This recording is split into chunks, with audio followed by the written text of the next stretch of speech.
बिस्मिल्लाहिर्रहमानिर्रहीम अस्सलाम वालेकुम नाज़रीन, मैं राना उसैर हूँ। आप हमारा फेसबुक और यूट्यूब चैनल देख रहे हैं।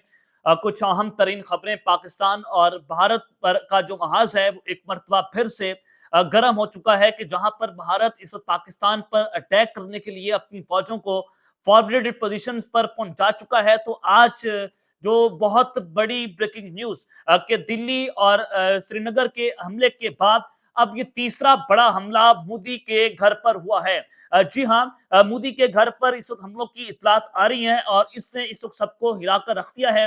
भारतीय मीडिया की रिपोर्टिंग और तमाम तर तफसीलात आपके सामने बमा हकाइक और बमा सबूत रखी जाएंगी कि सूरत हाल इंतहाई इंतहाई लर्जाखेज और इंतहाई खतरनाक तरीन मोड़ पर जाकर खड़ी हो गई है। अब दूसरी जानिब एक तो पूरे के पूरे भारत में हाई अलर्ट जारी कर दिया गया है, लेकिन व्हाट नेक्स्ट? भारत अब पाकिस्तान के खिलाफ क्या करने जा रहा है? पाकिस्तान जो है वो इस सारी सिचुएशन को किस तरह से एनालाइज कर रहा है? और हैदराबाद में इस धमाकों से वो भी गूंज उठा है। पाकिस्तान के अंदर हैदराबाद शहर धमाकों से गूंज उठा है और भारतीय ड्रोन्स को तबाह किया गया है। तकरीबन एज पर द रिपोर्ट्स के तकरीबन 70 से 80 ड्रोन पाकिस्तान ने मार गिराए हैं। ये क्या हकीकत है, क्या तफसीलात हैं? एलओसी का महाज एक मरतबा फिर से गर्म।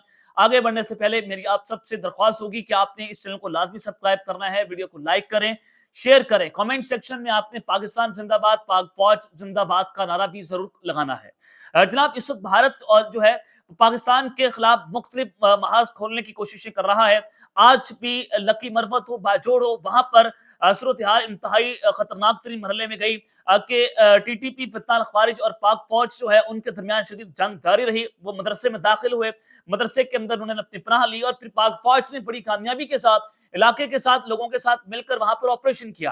एक तरफ तो पाकिस्तान के अंदर ये हाइब्रिड वॉरफेयर जो है वो खोली गई है, उधर से जो अफगान तालिबान है उन्होंने भी अपनी फौजों को पाकिस्तान के बॉर्डर पर पहुंचा दी है, अफगान बॉर्डर पर पहुंचा दी है कि पाकिस्तान पर अटैक किया जाए।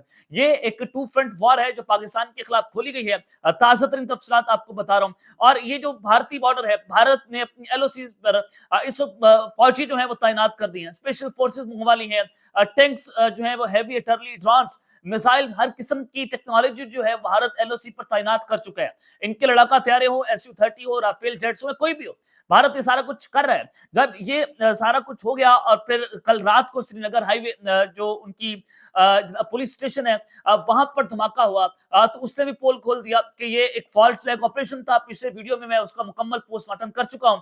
अब अगला हमला हुआ है नरेंद्र मोदी के घर पर और इस घर हमले ने इस वक्त पूरे के पूरे भारत को लर्जा कर रख दिया है। पूरे का पूरा भारत जो है वो कांप उठा है। खबर क्या आ रही है जरा आपने गौर से सुनी है। Massive blast and fire in Indian West Bengal Bura Bazar near BJP media cell setups. यानी कि ये जो अटैक हुआ है बुरा बाजार है वेस्ट बंगाल इंडिया का, और ये वहां पर ये बहुत बड़ा हमला हुआ है। और ये हमले के अंदर बताया जा रहा है कि सूरत हाल बड़ी खौफनाक बताई गई है और अभी तक जो धमाकों की सूरत हाल है वो अननोन है। कोई वजूहात नहीं पता चल पा रही। मल्टीपल पीपल्स, मुतअद्दिद लोगों के जान से मारे जाने की खबरें आ रही हैं। कलकत्ता के अंदर वेस्ट बंगाल का एरिया है, वहां पर यह अटैक हुआ और बीजेपी का जो मीडिया सेल है वो इससे चंद मीटर दूर था, वहां पर यह हमला होना। और आप जानते हैं कि बीजेपी जो है अब वो वॉर नैरेटिव के ऊपर अपना कैंपेन चलाई और उसी तरह से इलेक्शन जीतते हैं। पाकिस्तान के खिलाफ जज्बात जो हैं उनके साथ खेला जाता है, हमले किए जाते हैं पाकिस्तान के ऊपर, जो है वो जंग मुसल्लत की जाती है। ये इनका एक नैरेटिव है जो नरेंद्र मोदी की जमात करती है। अब बीजेपी की मीडिया सेल के करीब ये धमाका होना, आप यहां से अंदाजा लगा सकते हैं कि सूरत हाल कितनी खतरनाक हो गई है कि भारत जो है नरेंद्र मोदी के घर पर हमला होना और यहाँ से मीडिया सेल से अपने नैरेटिव जो हम कंट्रोल करते हैं। तो इसके ऊपर इंडियन मीडिया क्या कहेगा? क्योंकि श्रीनगर के अटैक के ऊपर तो इन्होंने कहा कि इंडिया पाकिस्तान और चाइना जो है, सॉरी, चाइना पाकिस्तान और अमेरिका जो है वो इस हमले के पीछे। दिल्ली के अंदर भी इन्होंने यही सूरत बनाई कि उस वो हमला भी पाकिस्तान ने करवा दिया है। तो अब ये कहा जा रहा है कि सीरीज ऑफ ब्लास्ट और एक्सप्लोजन जो है इंडिया के अंदर रिसेंटली हुए हैं और ये बताती है कि इंडिया इस पूरे का पूरा हाई अलर्ट पर जा चुका है। मुकम्मल तौर पर फौजें हों, उनकी हर तरह का धारा हो, उसको हाई अलर्ट रहने का हुक्म जारी कर दिया गया है। एमरजेंसी नाफिज कर दी गई है और इस ब्लास्ट के अंदर मुख्तलिफ लोग जो है वो जनाब मारे गए हैं और ऐसा लग रहा है कि जैसे इंडिया जो है बहुत बड़ी जंग की तैयारियां कर रहा है और वो कुछ जो है वो इस तरह की सूरत हाल को पैदा करके पाकिस्तान पर कुछ खतरनाक अटैक भी करेगा। और बीजेपी के मीडिया सेल का जो सेटअप है उसके करीब धमाका होना, फिर वहां पर फायरिंग की आवाज होना, फिर लोगों का मारा जाना, ये भी कुछ बड़े बड़े सवालिया निशान जो है उसने खड़े कर दिए हैं, जिसके बाद पूरे का पूरा भारत जो है उसको हाई अलर्ट रहने का हुक्म जो है वो जनाब जारी किया गया है। जब एक तरफ तो ये सूरत हाल है, एक और खबर आ रही है, massive fire broke out in Bura Bazar Calcutta West Bengal, several people have lost their lives but currently the explosion's cause is unknown. Isn't it strange how India is facing numerous tragedies nowadays? कि इंडिया जो है पिछले 72 घंटों से मुख्तलिफ किस्म के हमलों को देख रहा है। इनके पुलिस स्टेशन पर जम्मू कश्मीर में वहां पर अटैक होना, न्यू दिल्ली के अंदर अटैक होना, बिहार के अंदर भी सूरत हाल बताई जा रही है, और उसके अलावा ये बुरा बाजार है कलकत्ता, वहां पर ये हमला होना, तो भारत जो है उसको शदीद तरीन उसको सिक्योरिटी थ्रेट का सामना करना पड़ रहा है। कि जब पाकिस्तान के अंदर भी इस वक्त भारतीय प्रॉक्सीज जो है एक्टिव होगी, तो भारत उनको अपने दहशतगर्द जो है उनके उल्टा पड़ गए। भारत जो है वो उनके अंदर ये सिक्योरिटी का जो सूरत हाल है वो बहुत ही खतरनाक लेवल पर जाकर खड़ी हो गई है।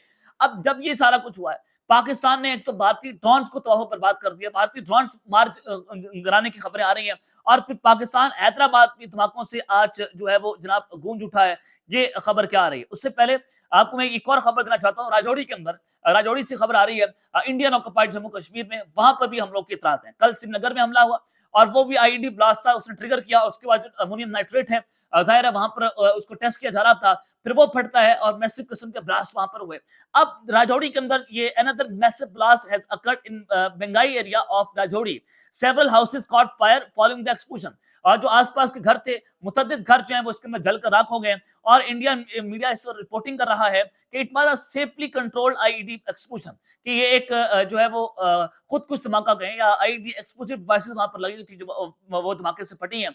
और लग रहा है कि ऐसा कुछ नॉर्मल नहीं है। इंडिया के अंदर नॉर्मल नजर नहीं आ रहा। इंडियन मीडिया जो है उसको नॉर्मल पोर्ट्रे तो कर रहा है, लेकिन इंडिया के अंदर नॉर्मल नहीं है, क्योंकि टू मैनी अननोन ब्लास्ट जो है वो आज के दिन पर रिकॉर्ड किए गए हैं। तो इसकी वजूहत भी पता लगाना जरूरी है। और फिर इंडिया की जो फौजें हैं उनकी सीरीज के अंदर मुलाकातें हो रही है। नरेंद्र मोदी सिक्योरिटी कैबिनेट का इजलास, फिर अमित शाह ने इजलास बुलाया आला सतह का, उसमें उनके इंटेलिजेंस चीफ बुलाए गए। फिर नरेंद्र मोदी ने दोबारा से नेशनल सिक्योरिटी कमेटी का इजलास बुलाया। फिर ऐसे सीरीज ऑफ इवेंट्स होना ये बताता है कि इंडिया एक बहुत बड़ी जंग की तैयारी करके बैठा हुआ है और वो पाकिस्तान पर हमला करेगा। और उधर से अफगानिस्तान से भी उन्होंने अपनी फौजें जो है वो अफगान बॉर्डर पर पहुंचा दी है। इंडिया के कहने पर ही सारा कुछ हो रहा है ना, इसमें कोई दो राय नहीं होनी चाहिए। अब जो हैदराबाद से खबर आ रही है और पाकिस्तान ने जो ड्रोन गिराए वो खबर आप जरा सुन लें कि इतना powerful blast occurred near the airport in Machhigaud Hyderabad Pakistan near the India border. ये एक बहुत बड़ा धमाका जो है वो हैदराबाद के अंदर रिकॉर्ड हुआ है। और ये असला की फैक्ट्री थी, ये जो बारूद वाली फैक्ट्री होती है, जनाब आतिशबाजी के लिए जो फैक्ट्री है उसके अंदर आग लगी, वहां पर ये धमाके होने की इत्तलात आ रही है। सिंध का ये रीजन है और वहां से चंद किलोमीटर दूर जो है पाकिस्तान और इंडिया का बॉर्डर भी है, वहां पर ये पूरी इसरार किस्म का धमाका होना उसने भी बड़े बड़े सवालिया निशान खड़े करके रख दिए हैं। मैं इस पर ज्यादा बात नहीं करूंगा क्योंकि बहुत सारी चीजें होती हैं जो हमें सिक्योरिटी की बना के ऊपर बात हमें करनी चाहिए, बहुत सारी बातें हमें नहीं करनी चाहिए। तो मैं ये समझता हूँ कि अभी हमें इस पर बात नहीं करनी चाहिए। हैदराबाद में पूरी इसरार धमाका जो है और पाकिस्तान और इंडिया की एलओसी के करीब जाकर धमाका होना और जो ये आतिशबाजी की फैक्ट्री पर धमाका होना, तो इसने सवालिया निशान खड़े किए हुए हैं कि धमाका किसने किया। ऑटोमेटिकली धमाका तो नहीं होते कि एक तरफ तो इंडिया के अंदर सीरीज ऑफ इवेंट्स हो, जैसे पाकिस्तान के अंदर हो रहे हैं। ये कुछ बड़ी ग्रेट गेम का हिस्सा है, भारत कुछ बड़ा करने चाह रहा है और ये भी क्या भारत ने किया है, इस पर भी एक सवाल है। अब जो पाकिस्तान ने ड्रोन मार गिराने की खबरें आ रही हैं, राजौरी के अंदर अटैक हुआ और फिर कल रात को नीलम वैली के अंदर भारत ने अपने ड्रोन जो है वो भी सर्वेलेंस के लिए उड़ाए पाकिस्तान की एलओसी के ऊपर। कल मैंने आपको खबर दी थी सुबह वाली ब्लॉग में। अब भारतीय ड्रोन जो है उन्होंने 100 से ज्यादा मरतबा एलओसी के खिलाफ वर्जी की। हमारे जो सिक्योरिटी धराए हैं उनकी जानिब से मैं बताया गया, तो मैं एज इट इज वो खबर आपके सामने रख रहा हूँ। और सिक्योरिटी धराए की जब मैं बात करता हूँ तो उसका मतलब है सिक्योरिटी धराए जहां से खबर चलती है, जो बराह रास्त इन चीजों को देख रहे होते हैं, फिर मैं उसकी बात कर रहा होता हूँ। हमारे धराए से जब हमारी बात हुई तो उन्होंने बताया कि हमने 100 से ज्यादा ड्रोन एलओसी के करीब भारत की मार गिराए और उन्होंने सॉरी उनके खिलाफ वर्जी की है। और 77 ड्रोन 77 ड्रोन जो है पाक फौज ने वो मार गिराए हैं। नीलम वैली के अंदर भी इसराइली ड्रोन जो है हेवी ड्रोन जो है वो सर्वेलेंस के लिए उड़ाए जा रहे थे, पाकिस्तान ने उनको भी मार गिराया। ये एक बड़ी आम खबर आ रही है कि पाकिस्तान ने इंडियन ड्रोन और इसराइली ड्रोन जो है 77 ड्रोन जो है उनको मार गिराया है और 100 मरतबा जो है इन्होंने ड्रोन पाकिस्तान के एलओसी के खिलाफ वर्जी की है। तो भारत डेफिनेटली इससे आपको अंदाजा हो जाना चाहिए कि पाकिस्तान जो है वो एक लम्हे के अंदर जवाब दे रहा है और हमारी फौजें, हमारी फजाइया और हमारी हर तरह की ट्रूप जो है वो भी एलओसी के ऊपर तमाम तर सूरत हाल की मॉनिटरिंग भी कर रही है, सर्वेलेंस भी कर रही है, हम भी अपने ड्रोन से सर्वेलेंस कर रहे हैं और हम जो है इस वक्त मुकम्मल तौर पर हाई अलर्ट नहीं बल्कि सुपर हाई अलर्ट पर बैठे हुए हैं। अब तक के लिए इतना ही, अपना ख्याल रखिएगा और इस नंबर पे नाज़रीन रखने के बाद पाकिस्तान जिंदाबाद।